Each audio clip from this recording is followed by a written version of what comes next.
welcome back. In this video lecture, we will look at basics of classical and emerging tools. Okay, we will look at, we'll try to give you some insight into some of the, classical and emerging tools. So, why we should, understand, these tools now in the module 1 itself, right? So that is the question that one may ask. So the idea is we want to introduce this give overview of these tools now itself, so that as we move on, so you will be coming across, you will be dealing with many material systems. Let's say you will come across, let's say you may work with, let's say, colloidal particles, right? Or you may work with surfactant systems or polymer molecules or polymer systems, right? So you may be wondering, what kind of techniques, what is the right technique that one should use, to characterize them. Let's say somebody may be interested in, understanding or performing the size distribution analysis of given particle system, or somebody may be interested in knowing what is the morphology of the given nanomaterials.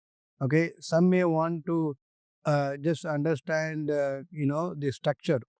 Okay, so depending on the application and end use, one would want to use the right technique and to characterize the materials, different nanomaterials, or the materials that you will be dealing with. You may want to know what suitable techniques one has to use, right? So this is the right time for us to introduce some of these techniques. Are very relevant to interfacial engineering now itself, so that as you move on, you will have some clarity about the various tools that are available. Okay, yeah, let's begin. Yeah, so first let us start with a brief overview of length scale. Okay, as you can see, our human eye, we can look at, we can visualize objects, right? Any objects, up to certain length scale only, through our naked eye. Say for example, anything beyond, let's say, 200 micron or maybe 300 micron, it is very difficult to resolve through naked eye. So one should use, resort to the modern techniques that are available. Let's say you may use light microscopy. Okay, so that will be helpful to resolve any objects of size, let's say, up to 200 nanometer. Okay, so that with that you will be able to uh, uh, you know uh, look at the samples. Let's say for example, you want to see bacteria, how bacteria look like. Okay, you can see using the light microscopy. But if you want to understand, let's say, virus, how virus will look like, then you may not see them through the light microscopy. So in such case, you may have to resort to the electron microscopy. Okay, so with the electron microscopy, you may be able to resolve up to let's say 0.1 nanometer. Using the transmission electron microscopy, one can resolve any object, a specimen of size up to 0.1 nanometer. With the FESM or SEM, one can resolve up to 1 nanometer, right? So these are various length scale that you can connect well with the different living method also, right? And on the right hand, you can easily map what kind of technology one should use, and what are the for example system. Say for example, you can use radio frequency up to about 100 micron meter. So when we talk about 100 micron meter, you can relate with the our hair, right? Our human hair, hairy particle is in the size range up to 100 micrometer, right? It is it is more or less same as 100 micrometer or slightly above 100 micrometer. So it is easy for us to resolve, right? I mean, you can see up to 100 micrometer through your naked eye. We are able to see your hairs, right? Hairy particle, right? But beyond 100 micrometer, then one has to resort through different technology. Say for example, less than 100 micron meter, let's say up to 10 micron meter. So you can give an example of epithelial cells, right? They are slightly above 10 micron meter. So you cannot directly view them through naked eye. So then you need some technology like light microscopy that will be of use, right? So you can resolve them under light microscopy. Okay. And so the bacteria and red cells you can easily map. Say bacteria is about 1 micron in size, right? Whereas the red cells is slightly above 1 micron. Okay.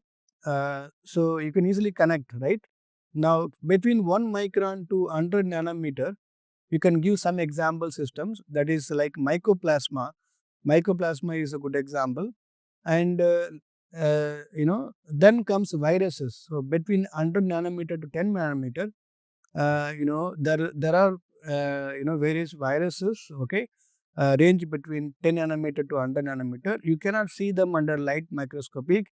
So one has to use special or modern, sophisticated technique like electron microscopy, to look at them, to visualize them. Okay. And if you want to relate anything between less than 10 nanometer, then you can talk about proteins. Protein molecules are of this of the size range up to 10 nanometer, between 1 nanometer to 10 nanometer. If you're talking about 1 nanometer, you can connect easily with amino acids. Amino acids are of that range. Okay. What about less than 1 nanometer? You can talk about atoms, right?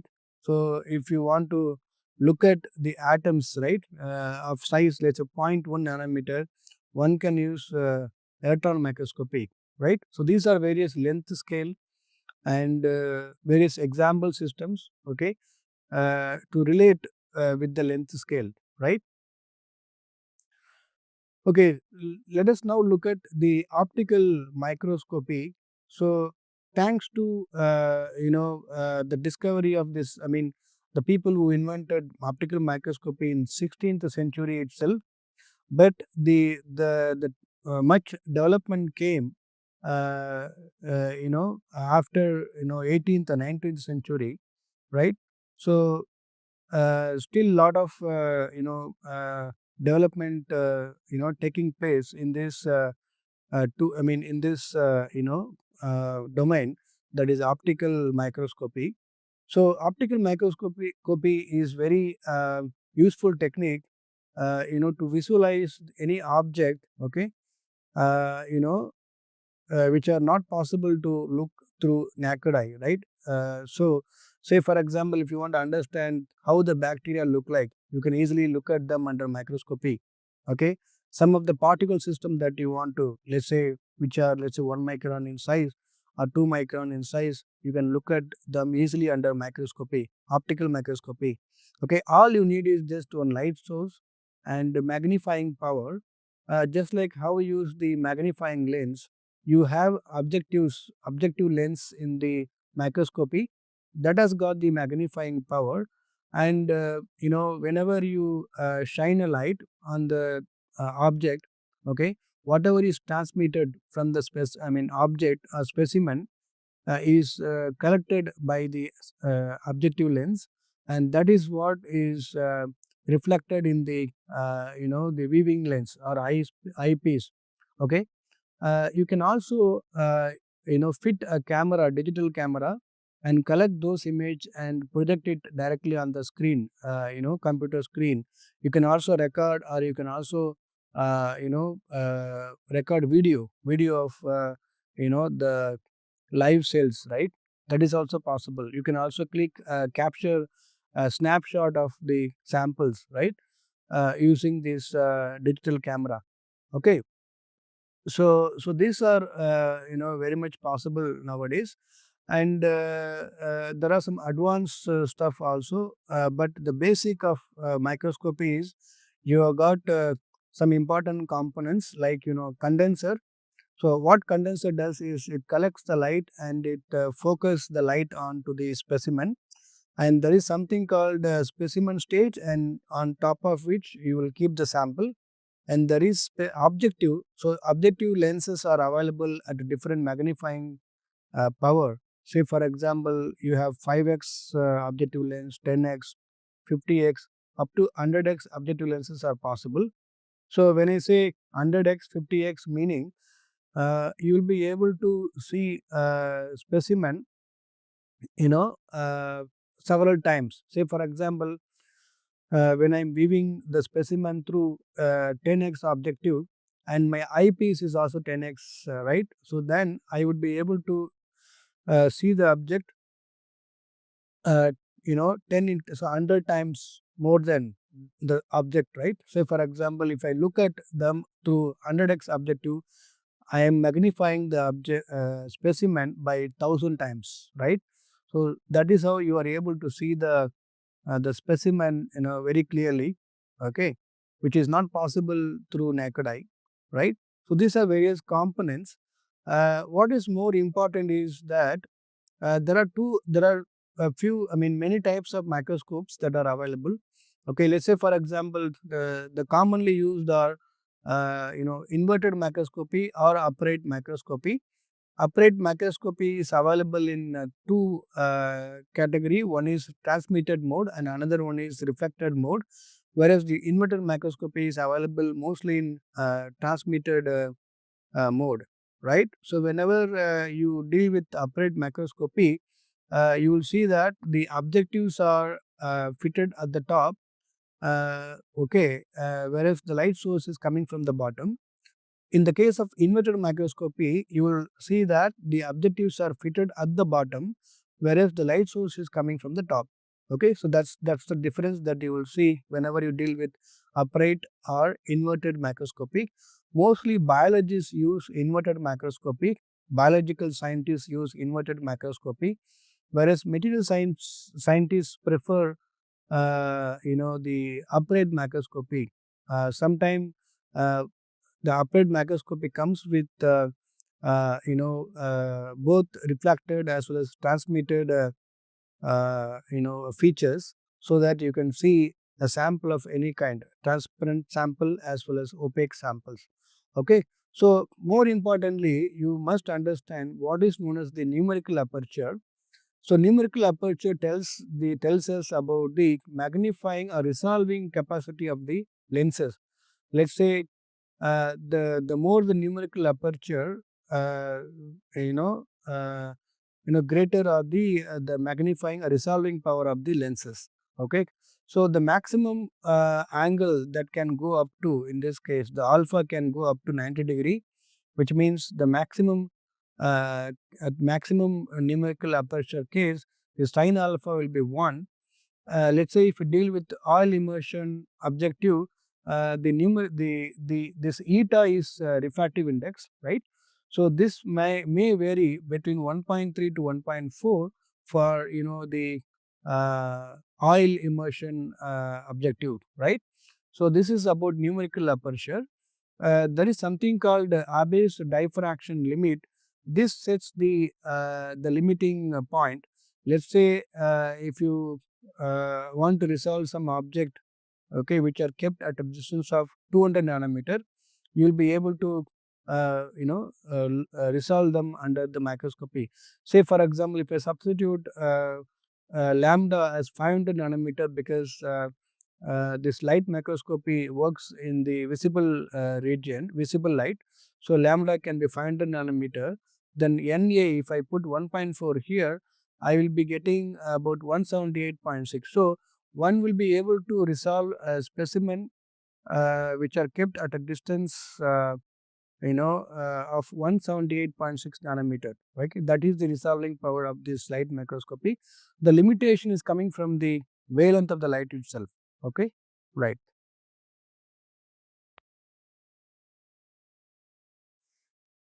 So let us look at types of optical microscopy. Okay, so more importantly, you will see what is bright field, dark field, and fluorescent microscopy.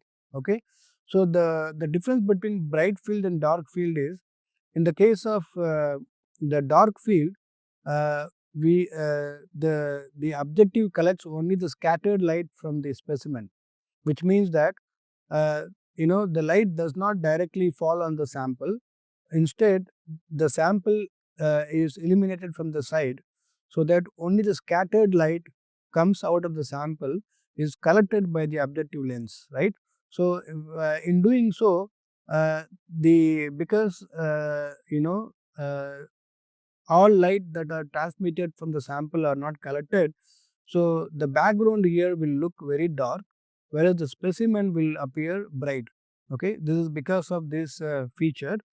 In the case of bright field microscopy, why we are able to see the specimen distinctly is because of the differences in the light absorption. Okay, although both will appear bright in this case, because specimen absorbs light in a different way, whereas the background absorbs in a different way. Because of these differences in light absorption, we are able to see the specimen distinctly, although background and specimen are appearing bright in this case, right? So there is something called phase contrast microscopy.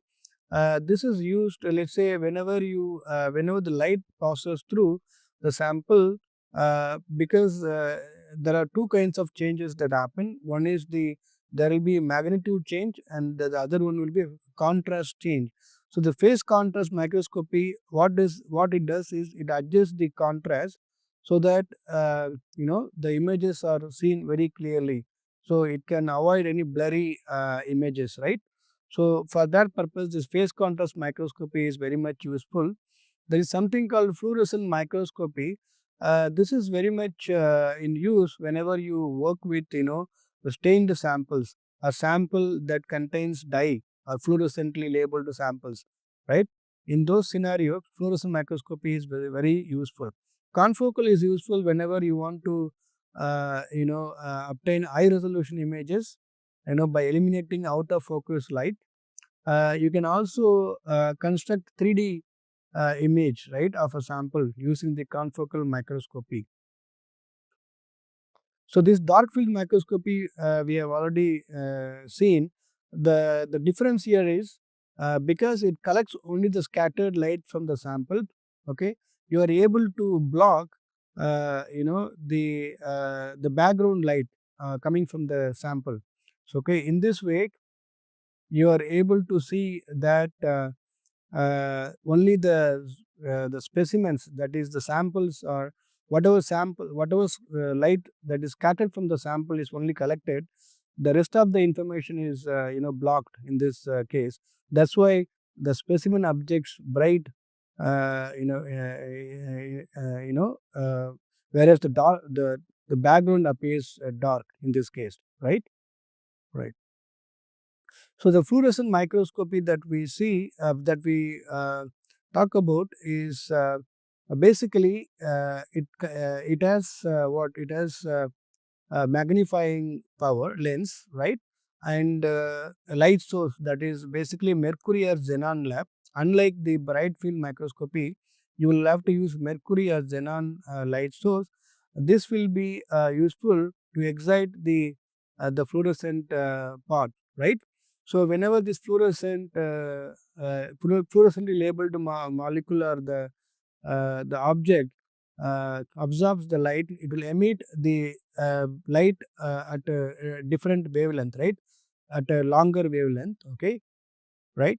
And this will be collected by the specific filter, okay, that are available in the microscopy. Okay, let's say if you want to understand a sample, okay, stained sample, you can use a specific filter, okay, so that except those light of that particular wavelength only will be allowed to pass through. The rest of the wavelength will be blocked. So in such case, you will only be collecting the information about that stained specimen, okay, or fluorescently labeled specimen. This is very useful to visualize a particular a part of the specimen sometime, okay, are only those which is fluorescently labeled, okay, right. Yes, so here comes the electron microscopy. Why electron microscopy one can use, right? So the answer is when you want to resolve a specimen or object, okay, up to zero point 0.1 nanometer, okay, the uh, electron microscopy is quite often used, right? So we have just now seen that light microscopy has some limitation that comes from the wavelength of light itself. Okay, so we have seen that based on the Abbe's diffraction limit, even if you set the wavelength of light as 500 nanometer, what you will be getting is the any objects which are kept at a distance of, let's say, 178 nanometer is what can be resolved using the light microscopy. Okay, whereas in the case of electron microscopy, one can resolve samples, any objects which are kept at a distance of 0.1 nanometer also.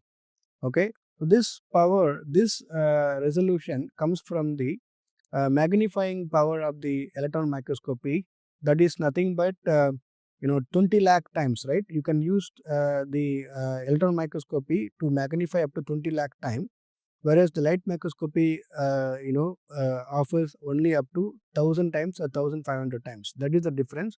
So why this difference occur is because when electron beams are passed on to the sample, electron can access anywhere between the atoms. Okay, so the characteristic size of electron, or the de Broglie wavelength for electron, you can just calculate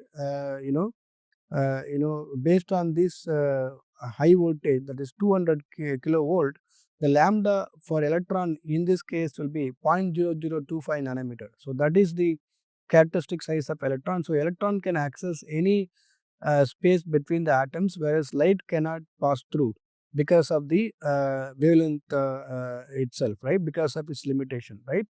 So that is the difference. So when it comes to electron microscopy, yeah, let's start with the SEM, scanning electron microscopy. It has got electron gun, okay, and through electron gun, the beam of electrons are generated, and that pass on to the sample. As electrons interact with the sample, it produces two kinds of signal. One is backscattered electrons, the other one is secondary scattered electrons. There are two detectors. These two detectors collect the backscattered electron and secondary electron. Both these signals are collected and processed to form an image that look like a 3D image, even though it is a 2D image, right? So what is transmission electron microscopy? How it is different from the scanning electron microscopy? The only difference is the beam of electron transmits through the thin sample. Okay, as it traverses from the sample through the sample, it not only collects the backscattered electrons and the secondary electrons. In addition to that, there are something like elastically scattered as well as inelastically scattered electrons. The elastically scattered electron meaning after interacting, they interact with the atom, okay, and nuclei and other aspects of the sample without losing energy, whereas inelastically scattered electrons interact with the sample but it loses the energy, right?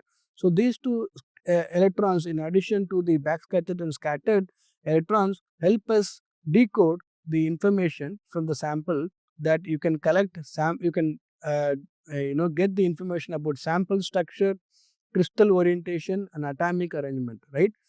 In addition to the features that we have uh, in the case of scanning electron microscopy, with the help of transmission electron microscopy, you can decode this many information as well from the sample. That is the advantage of transmission electron microscopy. Here we will look at the scanning probe microscope. Usually it involves scanning a sharp probe over a surface to gather information about the topography, okay, properties and behavior of materials at very high resolution and at the atomic level. So there are several types of probe microscope. Okay, widely used are scanning tunneling microscope and atomic force microscope. Other probe microscopes used are listed over here. Okay, how scanning tunneling microscope works? So often it is called as STM. Okay, and we also call atomic force microscope as AFM. Now, how scanning tunneling microscope works? Usually there is a very sharp tip, okay, attached to the cantilever, okay, and when you bring this tip very close to the surface, maybe at a distance of, let's say, 1 nanometer, okay, there is something called quantum tunneling happens. So which means that there will be a flow of electron from the tip to surface or vice versa. Now as you move along the surface while scanning, whenever there is a change in the distance occur, okay, and that will be reflected in the flow of electron. So this change in the electrons signal collected by the detector is again processed to form an image. Okay, that's how the STM works. The advantage of STM is you can actually collect high resolution 3-dimensional topographic image. Okay, but the disadvantage part is you need the sample need to be conductive. I mean conductive, right? Sample must be conductive. So that is the one disadvantage. Apart from that, the atomic force microscope, okay, can also be used, to collect the surface topography and surface morphology, right? So it works in a three different modes.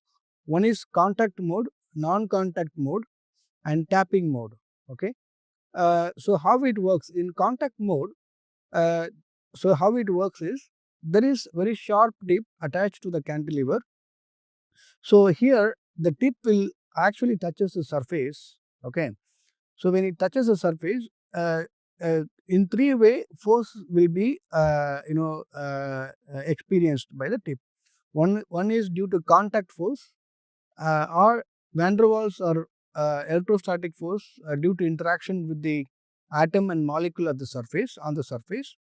Now when this force is experienced by the tip, this force will cause the cantilever to deflect. Okay. Now there is something called laser light that will be sent at the back of the cantilever. Now this deflection is traced by the laser light, right? As and when you scan the surface, whenever there is a change in the force, that will cause changes in the deflection as well. Now this deflection information is collected by the photodetector, okay, and finally this information whatever gathered by the photodetector is processed to form an image. This is one way. Here the radius of the tip that is usually employed is between 5 to 20 nanometer, whereas the tip, the material construction, I mean the material of construction of the tip is usually a diamond, tungsten, gold and platinum. Okay. In the case of non-contact mode, it works because the tip hover above the surface with a distance of, let's say, few nanometer. Whenever there is a change in the distance occur, okay, the change in the amplitude and frequency is collected by the photodetector, and this information is again processed to form an image. Okay. In the case of tapping mode, uh, the tip doesn't touch the surface continuously, but intermittently, right? So it will tap at a regular interval. At the same time, the tip will hover above the surface with a distance of 2 nanometer. In this way, you collect the information again and process to form an image. Okay. We will stop here. We will continue from the next lecture. Thank you.